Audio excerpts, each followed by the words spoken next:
Hello and welcome to my YouTube channel Let's Med. I am Akash Kundu, first year MBBS student from Bakura Sammilani medical college and hospital.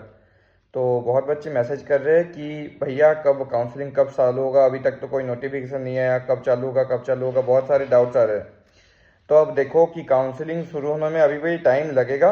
अब जो मुझे लग रहा है कि क्योंकि अभी काल ही मानो रिजल्ट आया है, तो अभी शायद आज शाम को, आज काल या फिर परसों, इस 3 दिन डेट के अंदर पीडब्ल्यूडी का एक नोटिफिकेशन आ जाएगा।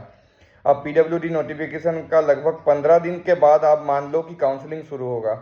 सो मैं अगर एक रफ एस्टिमेशन लेके चलता हूँ कि 31 या फिर 1 तारीख को अगर पीडब्ल्यूडी का नोटिफिकेशन दे देता है तो 15 या फिर 15 से 17 अगस्त के अंदर मान लो आपका काउंसलिंग का जो नोटिफिकेशन आ जाएगा। एंड ओवरऑल अगर आप रजिस्ट्रेशन की बात करो तो 20 से 22 तारीख से आपका रजिस्ट्रेशन शुरू हो जाएगा। ठीक है, तो 20 से 22 अगस्त को आपको मान लो एक्सपेक्टेड रजिस्ट्रेशन आपका शुरू हो जाएगा नीट यूजी 2024 के लिए। एंड उसके बाद तो सब्सिक्वेंट स्टेप्स ऑफ काउंसलिंग वगैरह सब होगा, मतलब सीट अलॉटमेंट वो सब होगा। अब नेक्स्ट क्वेश्चन आता है कि वेस्ट बंगाल का कैसे होगा। तो रेस्पेक्टिव स्टेट का अलग अलग होता है। तो अगर मैं बोल रहा हूँ कि 20 तारीख को रजिस्ट्रेशन होगा ऑल इंडिया का, तो आप लोग प्लीज़ एक बार चेक कर लीजिए कि आपने रेस्पेक्टिव स्टेट्स में जो ऑल इंडिया का रजिस्ट्रेशन डेट है, उस registration all India registration date का उस डेट से और अपने स्टेट के डेट से कितना दिन डिफरेंस आता है। जैसे वेस्ट बंगाल में मान लो कि जो ऑल इंडिया का रजिस्ट्रेशन है और जो स्टेट का रजिस्ट्रेशन है उसमें जनरली 5 से 6 दिन का गैप रहता है। तो मान लो वेस्ट बंगाल का नोटिफिकेशन तो मान लो 20-21 को ही आ जाएगा, पर जो रजिस्ट्रेशन वेस्ट बंगाल का शुरू होगा वो मान लो लगभग 26 से 27 तारीख को या फिर 25 से 26 तारीख को वेस्ट बंगाल का रजिस्ट्रेशन शुरू होगा, अगर 1 तारीख को पीडब्ल्यूडी नोटिफिकेशन दे देता है तो। और अगर 1 तारीख को पीडब्ल्यूडी नोटिफिकेशन नहीं देता है तो और डिले होगा। अभी तो क्या सुनने में आ रहा है, मैं अभी थोड़ा देख रहा था, बहुत सारे बच्चे वो आनंद मानी सर का एक पोस्ट मुझे फॉरवर्ड कर रहे थे कि भैया बोल रहे थे कि 3 अगस्त को इसको फिर से सुनानी है, रिजल्ट रिपब्लिश के लिए अब ये भी एक केस फंडा है।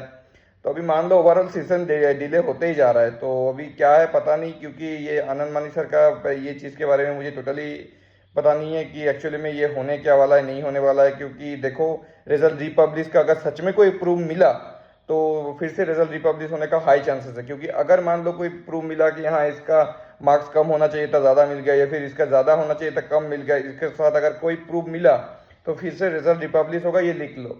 और अगर 3 तारीख को ऐसा है, फिर मान लो 5-6 तारीख को ऐसा फिर से रिजल्ट रिपब्लिश होगा, अगर ऐसा कुछ प्रूफ मिला तो अब अगर ऐसा होता है फिर काउंसलिंग मतलब सितंबर तक खींच जाएगा फर्स्ट राउंड का ही। तो यही बात है। तो अब क्या ही कर सकते हैं, ठीक है जो है, चलो एक क्लैरिटी तो मिल गया कि किनको पढ़ना है किनको नहीं पढ़ना है, यही एक इम्पोर्टेंट चीज़ था। बाकी अब काउंसलिंग जितना भी लेट हो, अब क्या ही कर सकते हो, वो हमारे हाथ में नहीं है। इस टाइम को आप लोग थोड़ा पीडीएफ चेक कर सकते हो बुक्स वगैरह एमबीबीएस की, कौन सा बुक्स का पीडीएफ कौन सा अच्छा है कौन सा अच्छा नहीं है, कौन सा आप लोग पढ़ के थोड़ा देख सकते हो इंटरेस्ट के लिए। और अगर घूमना जाना चाहते हो तो अभी घूमने भी जा सकते हो, क्योंकि अभी मान लो 15 से 20 दिन तो कोई काउंसलिंग नहीं होगा। ठीक है, क्योंकि अभी तक पीडब्ल्यूडी के नोटिफिकेशन नहीं आया, और पीडब्ल्यूडी नोटिफिकेशन आने के बाद 10-15 दिन तो टाइम देंगे ही देंगे, क्योंकि पीडब्ल्यूडी को भी वेरिफिकेशन के लिए टाइम चाहिए होता है। डिफरेंट सेंटर्स में होता है इंडिया में, लाइक कोलकाता का एसएसकेएम में होता है वेस्ट बंगाल के लिए, तो ऐसे ही दिल्ली में होता है, बहुत सारे जगह में सेंटर अलग होते हैं। तो 10-15 दिन टाइम मिलेगा ही मिलेगा। तो अभी अगर आप लोग कहीं पे घूमना जाना चाहते हो तो घूमने जा सकते हो, क्योंकि अभी काउंसलिंग शुरू होने का कोई चांस नहीं है। लगभग 20 दिन तो मान लो कोई चांस नहीं है, मतलब 20 दिन के अंदर होगा, 20 दिन से पहले होने का चांसेस बहुत ही कम है। तो यही बात है। तो अगर आपको वीडियो अच्छा लगा तो please like share and subscribe to my YouTube channel let's made. Thank you, bye bye.